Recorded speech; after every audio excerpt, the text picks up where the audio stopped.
Welcome to Pindar Poetry. We hope you learned something new. You'll start by confirming hardware and getting into settings. This saves time and prevents guessing. First, confirm which cable and monitor model you have, HDMI, DisplayPort, or USB-C, because that affects supported resolutions. Next, right-click the desktop and choose Display Settings to open the right pane. Once open, locate Scale and Layout and the Resolution dropdown.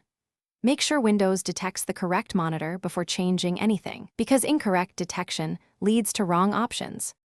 Now you'll pick and apply the resolution that fits your display, choose the recommended value when unsure, or select a custom resolution if your monitor supports higher density.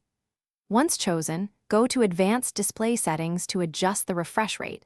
Higher rates matter for motion clarity. Click Apply, and Windows will prompt you to keep changes. Confirm within 15 seconds. If the image looks off, revert and try a different resolution, or use the monitor's on-screen menu to verify supported modes before proceeding. Finish by ensuring software and hardware align. Update your GPU drivers using Device Manager or the vendor's updater, NVIDIA, AMD, or Intel, to unlock proper resolutions.